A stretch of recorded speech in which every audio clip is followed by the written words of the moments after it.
let yourself in. Make good on a promise, never hurt again. If you're lost and loaded, you're broken down, bring all of your trouble, come lay 'em down. All you sinners and the weak at heart, all you helpless on the boulevard, wherever you are now, whatever evil you found, bring all of your trouble, come lay 'em down. We're all tied to the same old failing, finding shelter, things we know. We're all dirty, like corrupted small towns. Bring our trouble, bring our trouble, lay 'em down.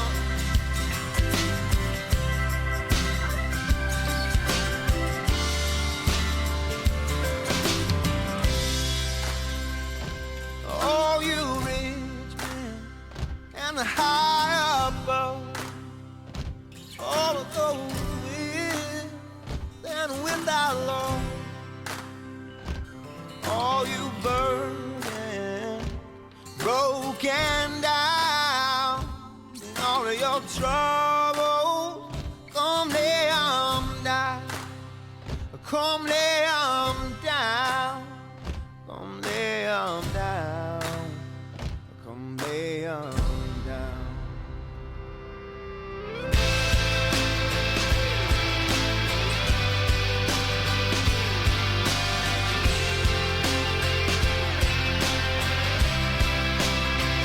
Come lay 'em down. Come all you broken. Come lay 'em down. Come all you hell. Come lay 'em down. Bring all your burdens. Come lay 'em down. Just lay 'em down. Come lay 'em down. Come all you broken. Come lay 'em down. Come all you hell. Come lay 'em down. Bring all your trouble. Come lay 'em down.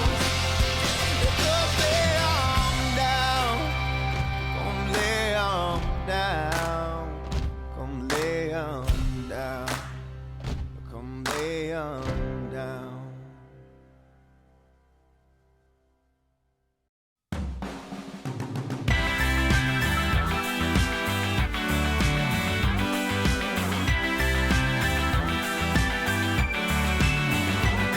I once was dead in sin, alone and hopeless, a child of wrath. I walked condemned in darkness, but your mercy brought new life, and in your loving kindness raised me up with Christ and made me righteous. You have bought me back with the riches of your amazing grace and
I'll never be the same.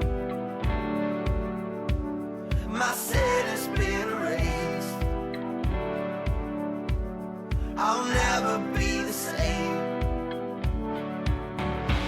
You have brought me back with the riches of your amazing grace and relentless love. I'm made alive forever with you, life forever. By your grace I'm saved. You have brought me back with the riches of your amazing grace and relentless love. I'm made alive forever with you, life forever. By your grace I'm saved. By your grace I'm saved.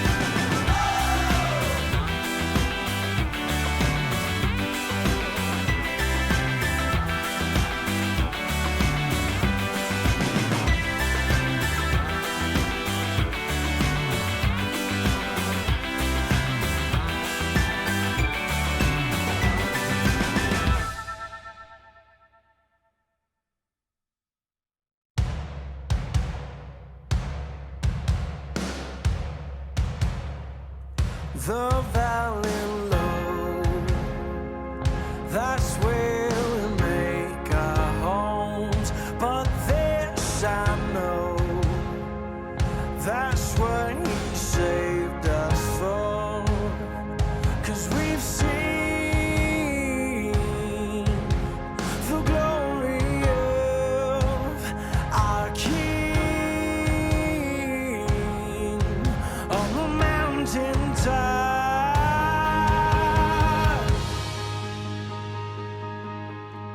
We've been to the mountaintop, we've seen the glory of our God.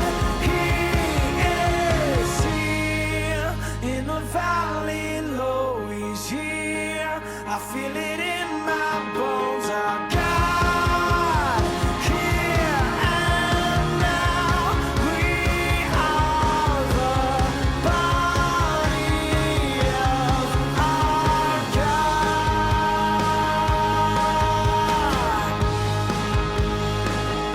Oh, I don't mind what happens to me now.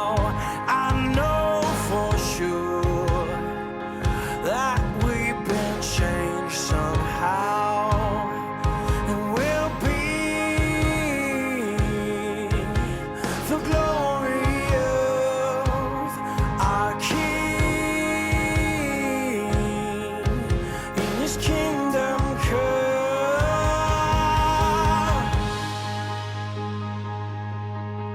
We've been to the mountaintop, we've seen the glory of our God. He is here in the valley low, he's here. I feel it in my bones, our God. Here and now, we are the body of our God.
I know a name that will bring them down. I've got a praise waking within my soul, and I'm not ashamed to declare it now. Light of the world, tremble the darkness, and nothing can stop it. You are the God of the promise. Every word will be accomplished, and nothing can stop it. You are the God of the promise. Prepare the way, the King of glory comes. Before his name, every fear must bow. Throw off your chains, 'cause Jesus destroyed them all. Up from the grave, he is with us now. Light of the world, light of the world, tremble the darkness, and nothing can stop it. You are the God of the promise.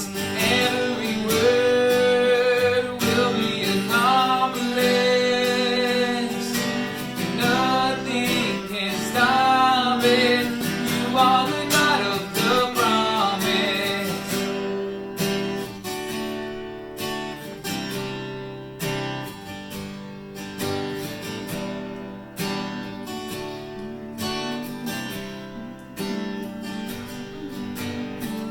The gates of hell will never stand a chance. Your name prevails, Jesus the great I am. No word will fail, no weapon formed against your name prevails, Jesus the great I am. The gates of hell will never stand a chance. Your name prevails, Jesus the great I am. No word will fail, no weapon formed against your name prevails, Jesus the great I am. Light of the world, tremble the darkness, nothing can stop it. You are the God of the promise. Every word will be accomplished, and nothing can stop it. You are the God of the promise.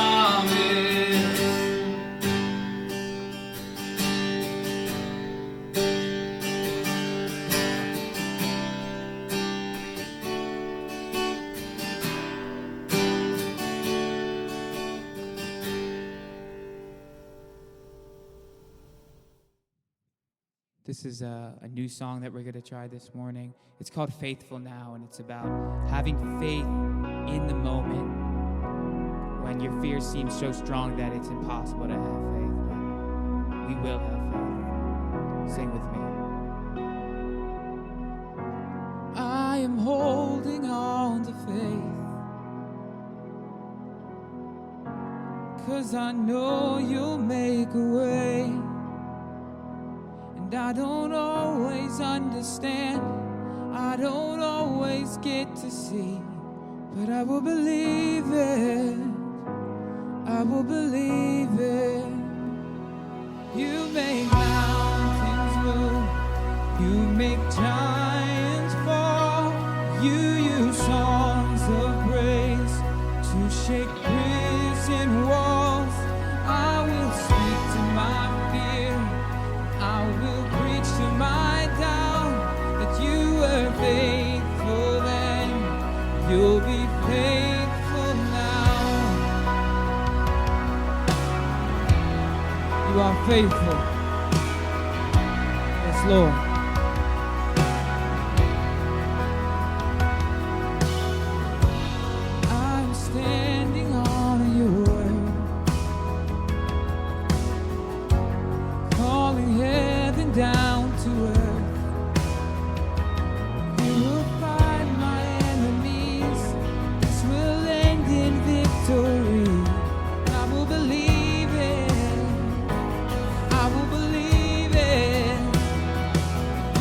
make mountains move.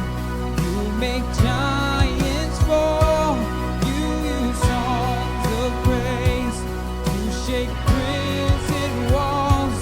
I will speak to my fears. I will preach to my doubt. You were faithful then. You are faithful now. You were faithful then. You'll be faithful now. And I know that I know you never fail.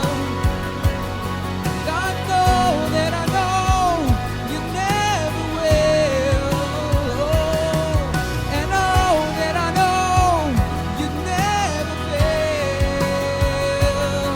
I know that I know you never will. You make mountains move. You make giants fall. You use songs of praise to shake prison walls. And I will speak to my fear. I will preach to my doubt. You were faithful then. You'll be faithful now. You make mountains move. You make giants fall. You use songs of praise to shake prison walls. I will speak to my fear. I will preach to my doubt. You were faithful then. You'll be faithful now. You were faithful then. You'll be faithful now.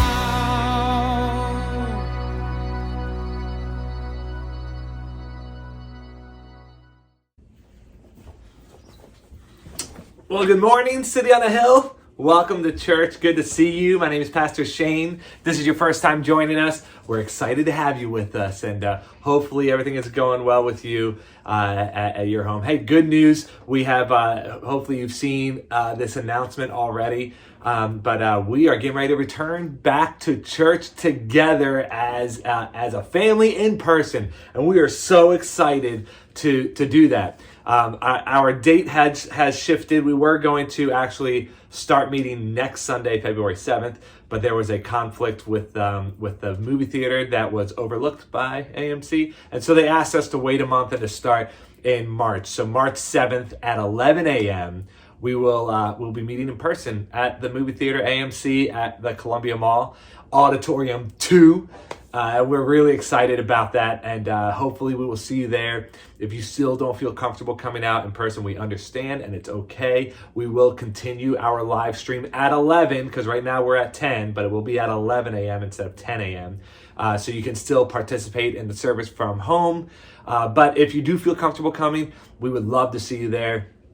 Everybody will be required to wear masks. We will have everybody socially distanced, and we will be taking care of one another. So don't worry about that. And if you have any questions, don't hesitate to ask me. But otherwise, we will see you March 7th at 11 a.m. at the movie theater. So just one more month, and then we'll be able to get back together. So all month long, though, for the whole month of January, we've been talking about this idea of passionate sorrow. When something is weighing on you so heavily, you are distraught about something going on in your life, when you are hurting and you don't know how to handle the emotions that you're feeling, how to process them, where to go, what do we do, what should we do? And what we should do, if we call ourselves followers of Jesus, is to lament. And when we are filled with this passionate sorrow and this passionate grief, we should talk to God about it. Be honest. Don't hold back. Communicate to Him. Get it all out of everything that we are thinking, feeling, experiencing, and express it to God. That's okay. So we've been looking at how do we actually lament. We've talked about the different types of laments. We've talked about how to be a community that lifts each other up in lament. And so today, we're going to wrap up our series by talking about the choice that we have in the midst of passionate sorrow and lament. In other words, what now? What's the next step? Where do I go from this point on? What am I supposed to do now? Have you ever been in a situation where you didn't know what to do next? Maybe you just completed a huge project and you had dedicated so much of your time to it, and you've dedicated hours and hours and hours to this particular project, and then that project ends, and then you're like, well, now what do I do with my time? Maybe you were in school. Maybe you're getting ready to graduate school, and you go and you dedicate your life to school, and you're there for hours and hours and years, and maybe you finish your undergraduate degree in college. Maybe you finish your master's degree, whatever it may be, and then you finish that, and then you're just like, now what do I do? All that I've known is studying. All that I've known is school. All that I've known is these things that I've been working on. What am I supposed to do now, right? Maybe you go through a tough season in your life, and you come out of that tough season, and you're at the end of it, and you're just like, well, now what am I supposed to? I don't know what to think about. I don't know what to do. I don't know where to go or anything like that. It's a weird place to be. Going back to when a lot of times when students graduate from college, that's a big question, right? What's next? Where do I go? What do I do? And a lot of our college students don't know the answer to that.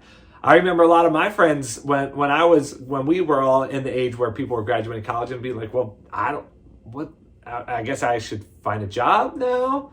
I guess I should work. I guess I should, but it isn't lined up. So many students will graduate from college and then move back home with their parents because they're not making enough money to afford a place on their own. They haven't taken the necessary steps to have a job lined up at that point, and that may be for a multitude of reasons. It could be because nobody's hiring right now. It could be whatever, but you can fill in the blank.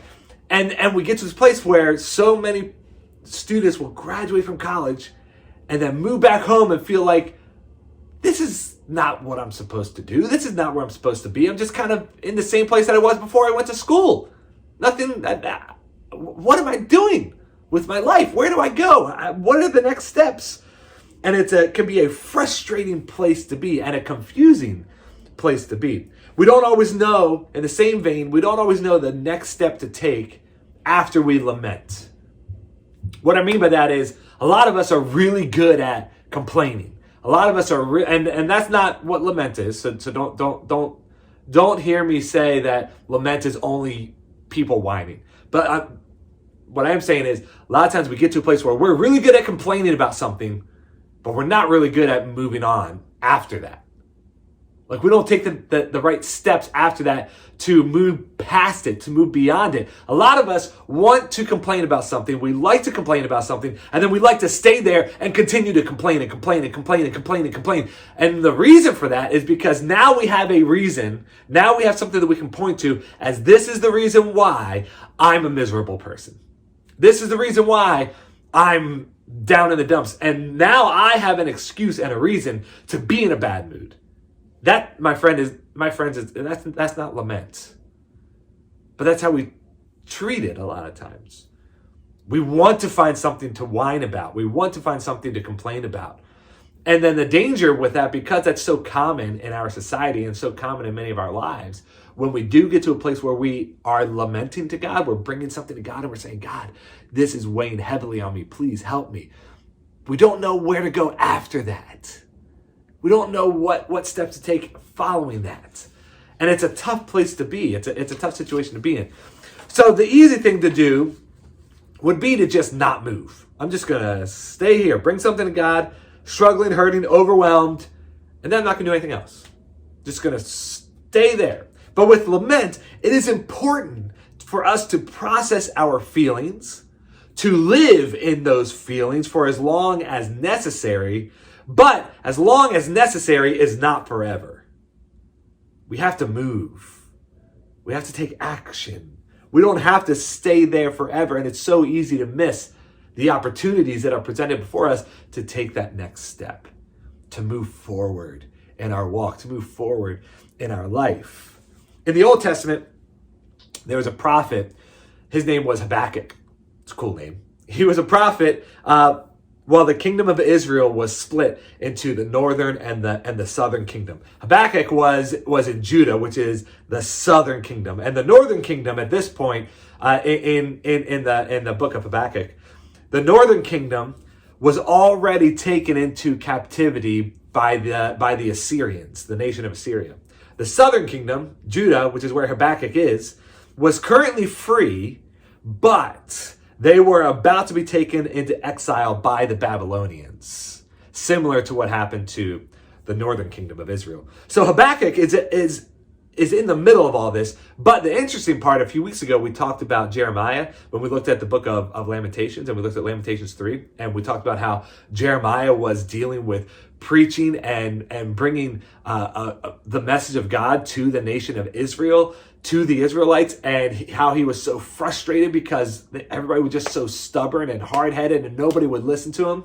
Well, Habakkuk is a prophet in the same time as Jeremiah is. So he's dealing with the same audience. He's dealing with the same stubborn, hard-headed people who were not listening to what Habakkuk was preaching, who was not listening to the message of God that was coming through Habakkuk when he was talking to them and saying, you need to stop doing what you're doing and we need to turn to God because we're not following him and it's a dangerous place to be. And nobody was listening to him, just like they weren't listening to Jeremiah, dealing with stubborn people. So we're going to look at a lament from Habakkuk in the book of Habakkuk.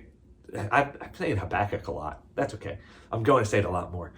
In the book of Habakkuk, chapter 1, verses 2 through 4. And this book is a very short book. It's only four chapters. Actually, sorry, 3 chapters.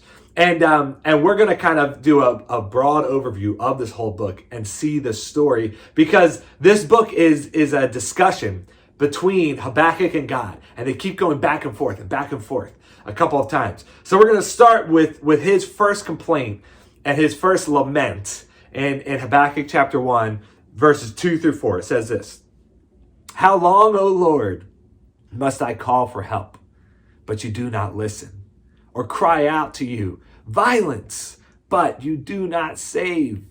Why do you make me look at injustice? Why do you tolerate wrong? Destruction and violence are before me. There is strife and conflict abounds. Therefore the law is paralyzed and justice never prevails. The wicked hem in the righteous so that justice is perverted. So we see him right away. How long, O Lord? How long do I have to deal with this? How long is this going to continue to happen? See, he's frustrated. He's angry. He's tired of seeing people do terrible things, just treat each other poorly. He's tired of seeing people not listen to the message of God and to walk away and do wicked things. And he's tired of not seeing any justice for those things. He feels like, God, all these people are doing these terrible things, and I'm telling them, if you don't stop, bad things are going to happen. Consequences will be there. And then no consequences come. They're not paying the price for their wicked ways. They're not having to face the consequences of what's going on. And he's asking God, why Judah can be so awful and nothing happens. That's his frustration. He tells God how awful they are, and he tells the nation of Judah how awful they are and how they're going to have to pay the price. And no price is coming, or has come up until this point. No justice from God. And thus he says, because there has been no justice, the law is paralyzed. It holds no weight. It holds no value, because people are saying, okay, this law is there and it says if you do this, then this will happen, and none of it's happened. So why do I need to pay attention to the law? So Habakkuk is saying to God, you paralyze the law without taking action. You've been silent. You have been inactive. Where have you been? When are you going to actually do something about this? So he's living in frustration. He's living with just this exhaustion of over and over and over and over again, and nothing changes, nothing happens. So how then does God respond? And this is what happens, and this is what he says in chapter 1, verses 5 through 11. This is God's answer. Look at the nations and watch. and be utterly amazed. For I am going to do something in your days that you would not believe, even if you were told. I am raising up the Babylonians, that ruthless and impetuous people who sweep across the whole earth to seize dwelling places not their own. They are a feared and dreaded people. They are a law to themselves and promote their own honor. Their horses are swifter than leopards, fiercer than wolves at dusk. Their cavalry gallops headlong. Their horsemen come from afar. They fly like a vulture swooping to devour. They all come bent on violence. Their hordes advance like a desert wind and gather prisoners like sand. They deride kings and scoff at rulers. They laugh at all fortified cities. They build earthen ramps and capture them. Then they sweep past like the wind and go on, guilty men whose own strength is their God. That's an interesting response from God to Habakkuk here. His response to Habakkuk's lament is simple. Just watch what I'm going to do. Just watch. Watch how I'm about to work. What I'm going to do and what's going to happen is going to shock you. That's what he's saying. You're not going to believe it. And guess what? I'm going to use the Babylonians to discipline Judah. And this is where Habakkuk is like, okay, you had me up until this point. And he truly is shocked, right? God told him, hey, you're going to be shocked by how this is going to happen. And you're not going to believe what I'm about to tell you. And here it is. The Babylonians are the ones who are going to bring consequences.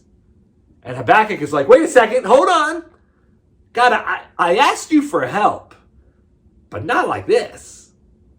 This isn't what I had in mind here. This isn't what I thought. See, Judah is Israel. The southern kingdom, Judah is evil. The southern kingdom of Israel doesn't listen to your words, and they're doing awful things. But God, Babylon is even worse. The Babylonians are way worse than what's happening here in Judah. But the thing is, God knows that. Why we just read his response, and he was saying how crazy this nation is and how they find their God in their own strength. They're selfish people. They look to themselves. They do terrible things. They're powerful. They're swift.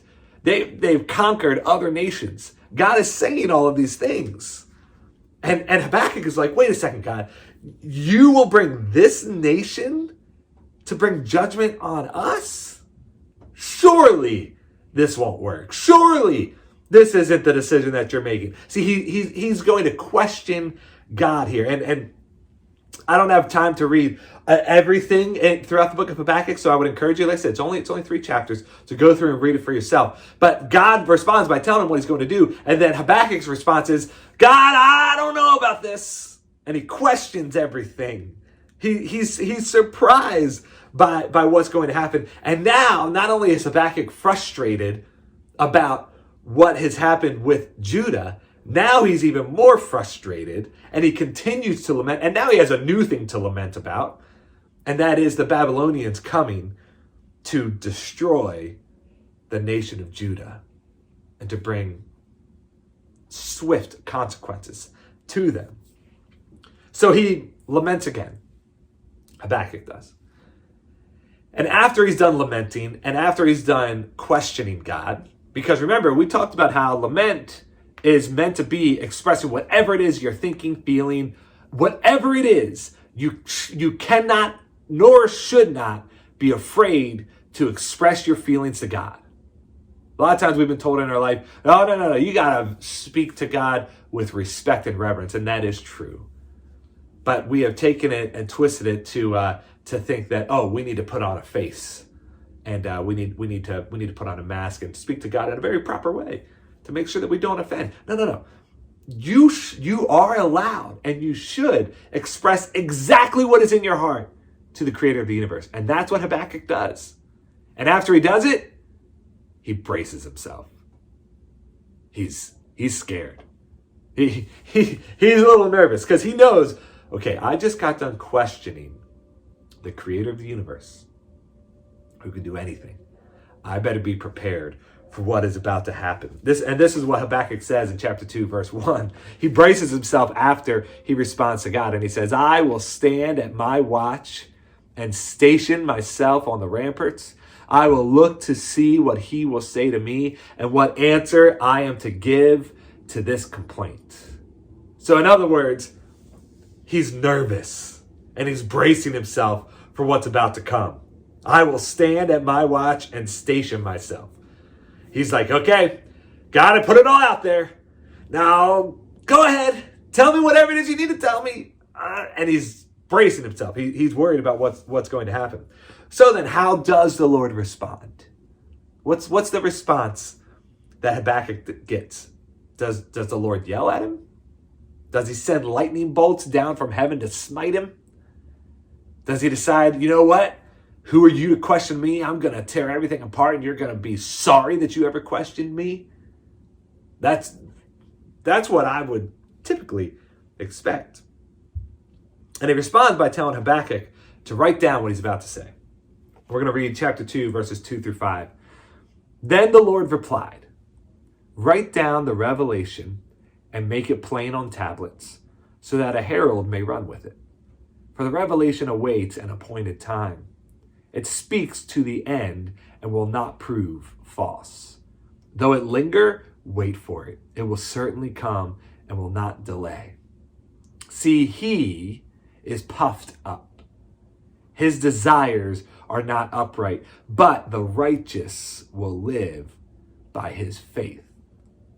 Indeed, wine betrays him. He is arrogant and never at rest, because he is as greedy as the grave, and like death is never satisfied. He gathers to himself all the nations and takes captive all the peoples.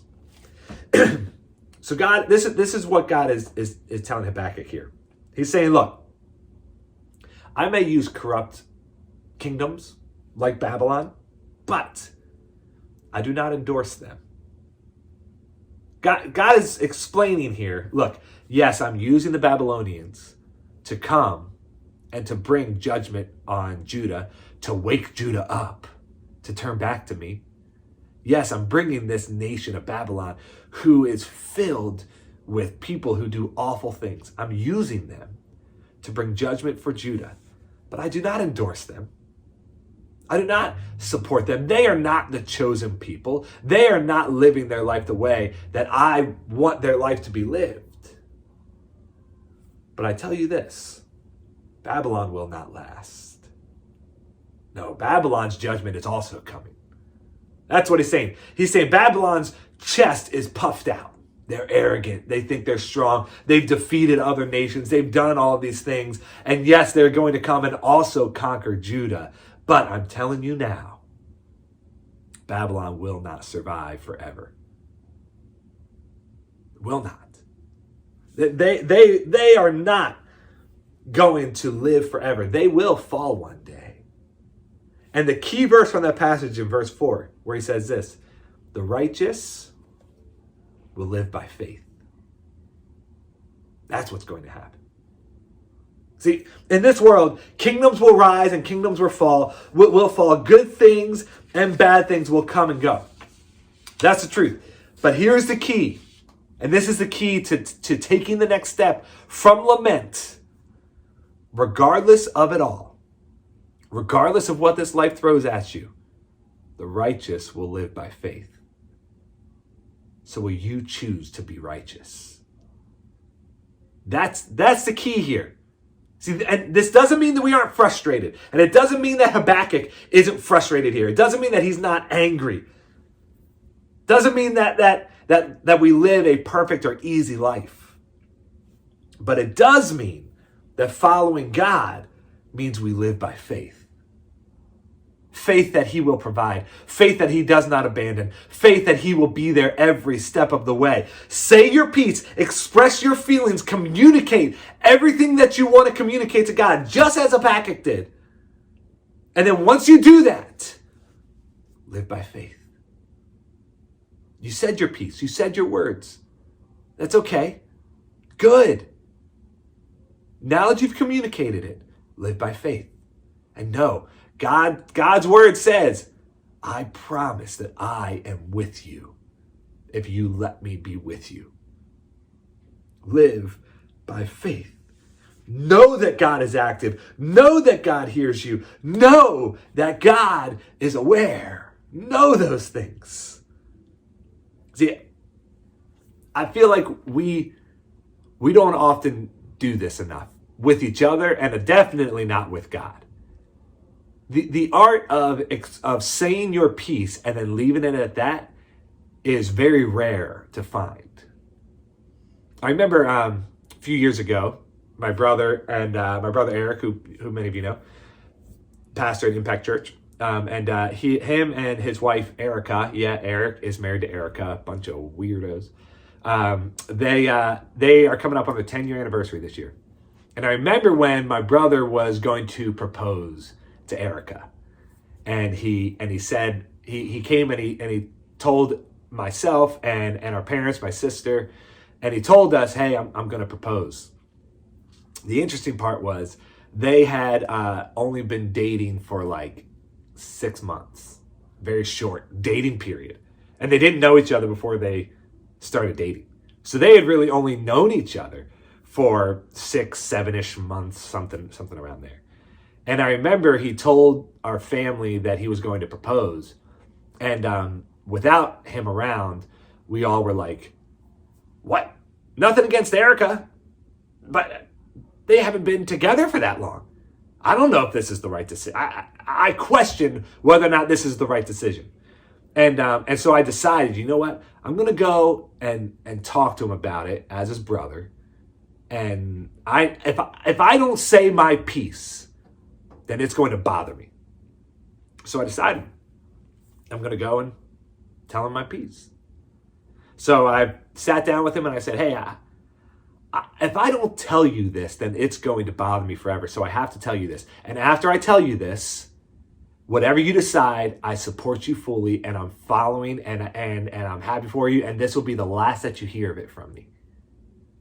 And I said, I think that this is way too fast. And I'm worried that you're making a mistake. Erica very well may be the best person for you to marry, and maybe the best situation. Spoiler alert, she is. She's awesome, and she's great, and I'm very happy that they're married. But at the time, it was so fast, and I didn't know her that well yet.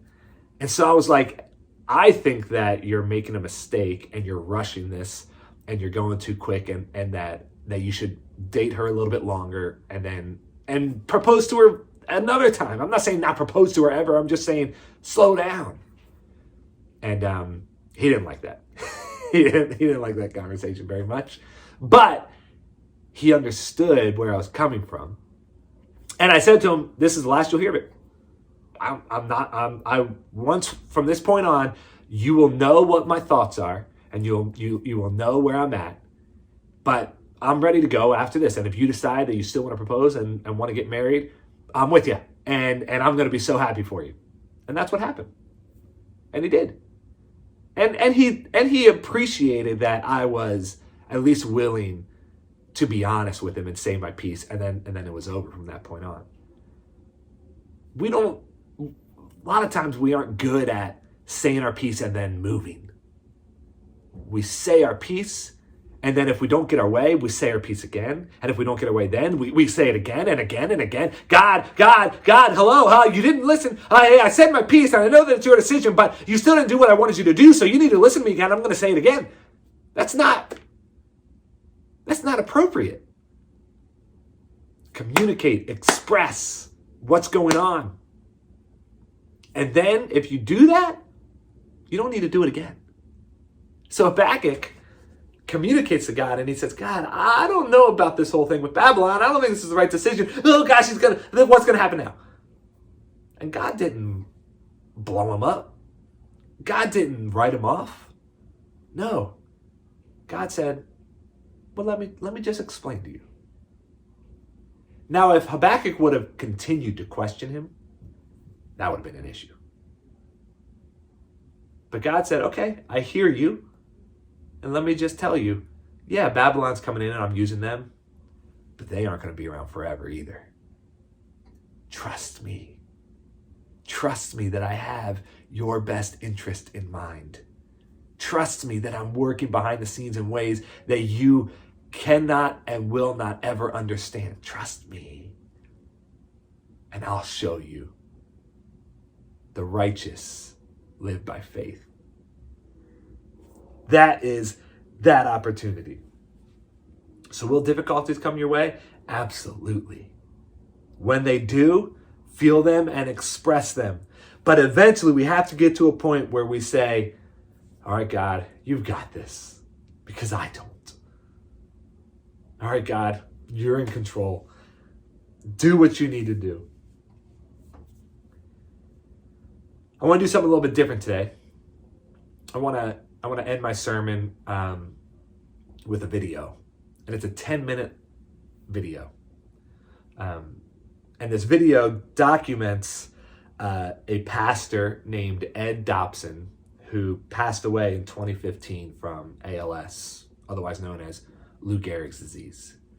And I'm sure that you know about ALS. If you don't, it's a just horrific disease that shuts down every part of your body eventually till your organs don't work, and there is no cure for it, no known cure for it, and no explanation as to why it happens yet.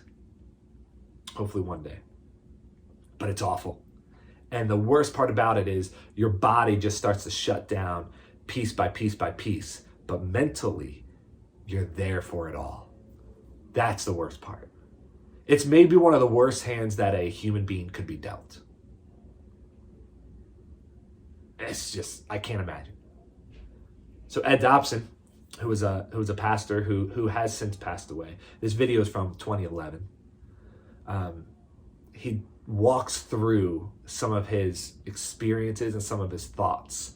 And if anybody has a right to lament, it's a person who has been diagnosed with ALS. And Pastor Ed Dobson walks us through his mental process and what he deals with and what has gone through his head and through his mind. And I can't, like I said, I can't imagine. But he had a decision to make. Either lay down and quit or stand up and have faith. That was his choice.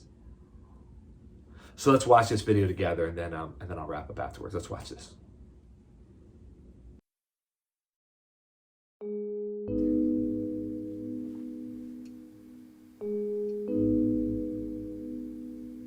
I love being a pastor.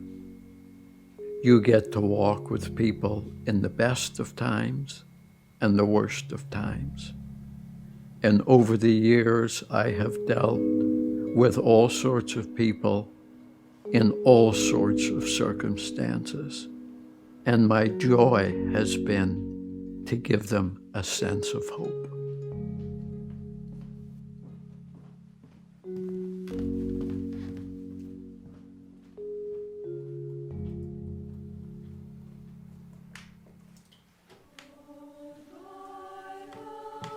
Every Christmas, we would do what was called Festival of Lights. For me, Christmas was really the most exciting time of the year. It was family and friends and gifts and trees and mangers. But most of all, Christmas was about hope, joy, and peace. It was uplifting and exciting. But that was the Christmas I learned I was dying.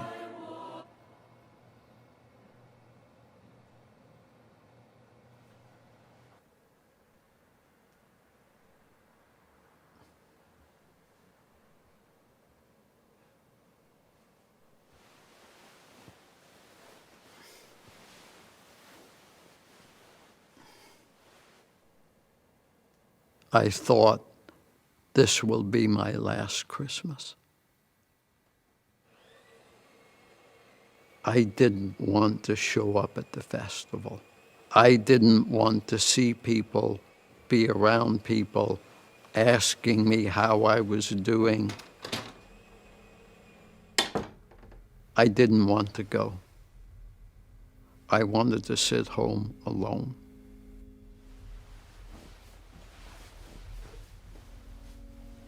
My wife said, "You need to go. People need to hear what you have to say."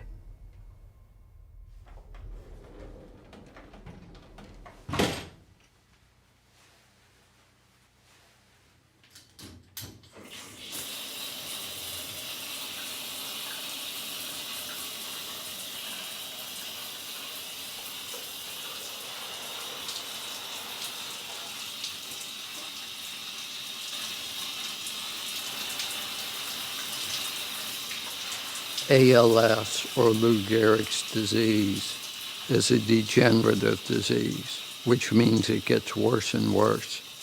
Eventually, it affects swallowing, chewing, breathing, and when the lungs go, you end up dying. They don't know what causes it, and there's no cure. Basically, they said, you have 2 to 5 years to live.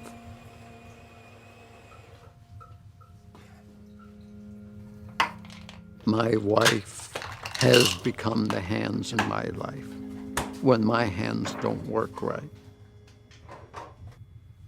I wanted to see my daughter get married, walk her down the aisle, wanted to watch my grandkids grow up.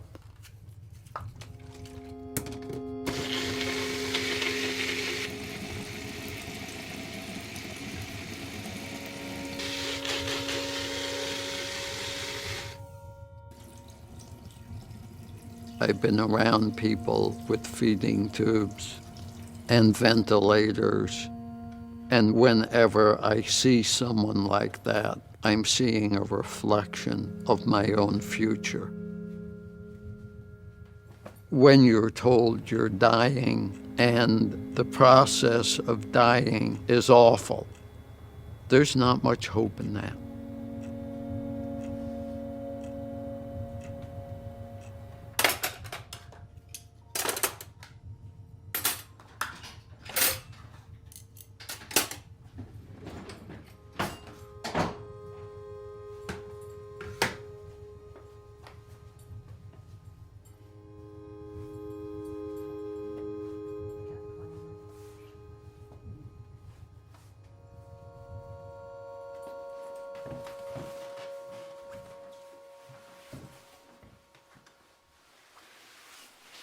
I didn't want to show up at the festival.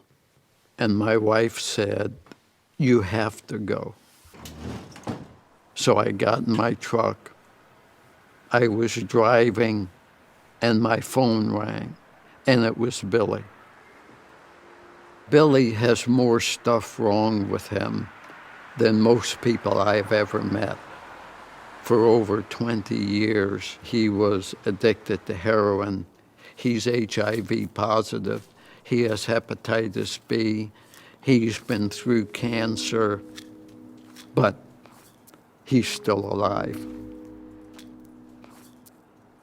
We talked, and I was telling him all that was going on.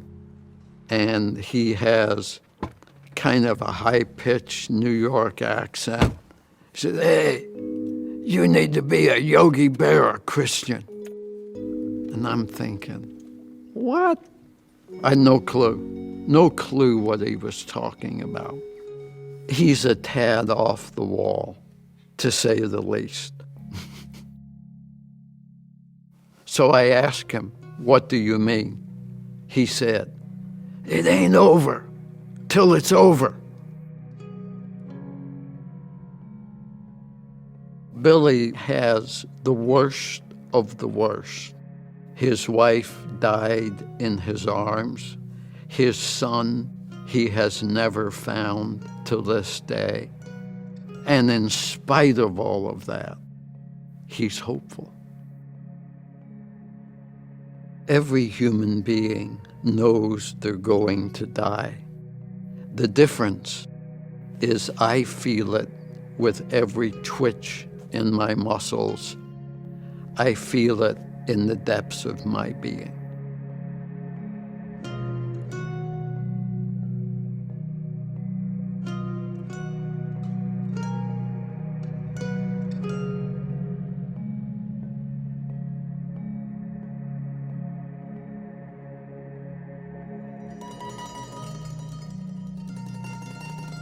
And I realized that I was really dying because I had given up.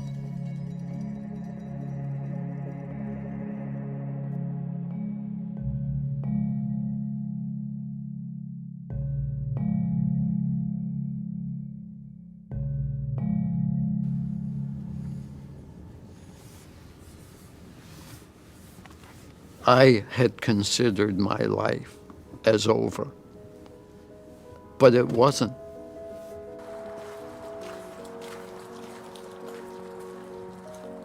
The doctors gave me 2 to 5 years. That was over 10 years ago. Doing well. Good to see you. Thanks for being here. If I'd given up and laid down to die, I would have missed walking my daughter down the aisle. I would have missed the birth of all 5 grandchildren.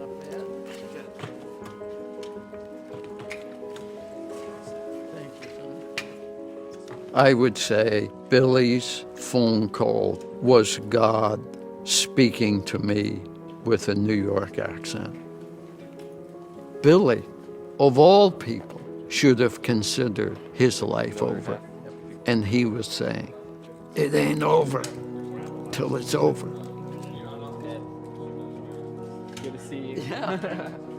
And I realized there is profound truth in that. I can't do the New York accent like him. That's fine.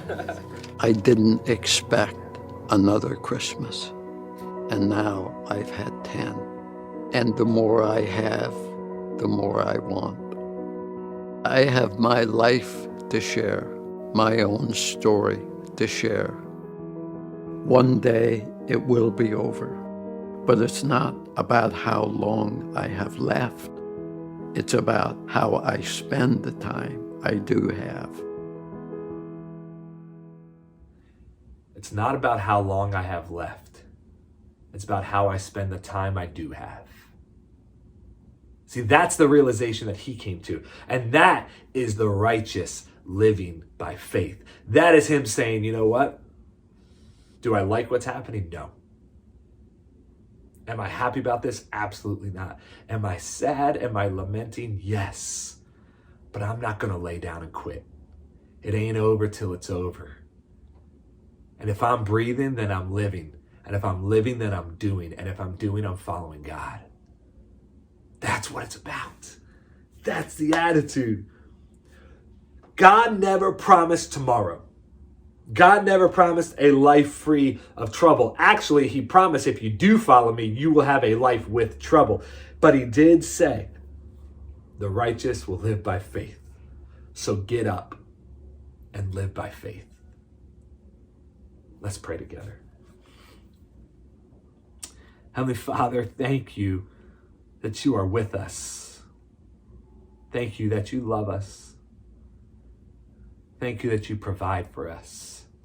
So God, I pray that when we are in those moments where we feel so distraught, where we sometimes can even feel helpless or hopeless, God, I pray that we bring it to your feet in a humble way. I pray that we lament to you and that we express all of the feelings, the thoughts that are in our heads, that are in our hearts, that are in our minds. God, I pray that we communicate them to you, that we say our piece. And then, God, I pray that we trust in you and that the righteous will live by faith. So we, God, want to be righteous. We, God, want to live by faith. So help us to have an attitude. Help us to have a heart that says, it doesn't matter what happens around me. It doesn't matter what this world throws at me. God, I trust you and I love you.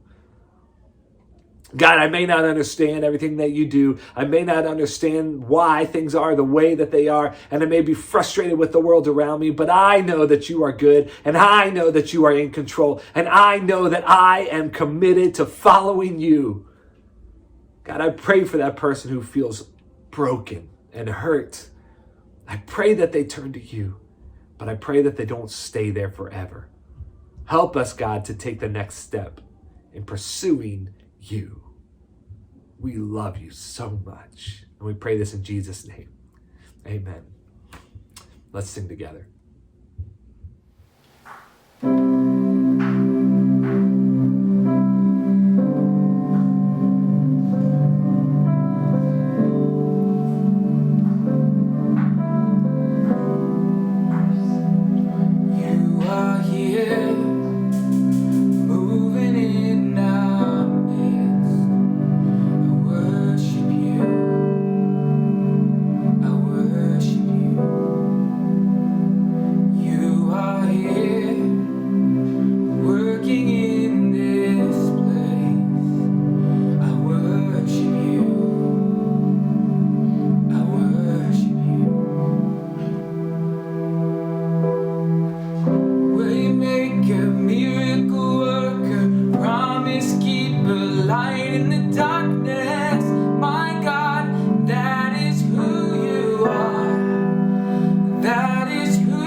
You never stop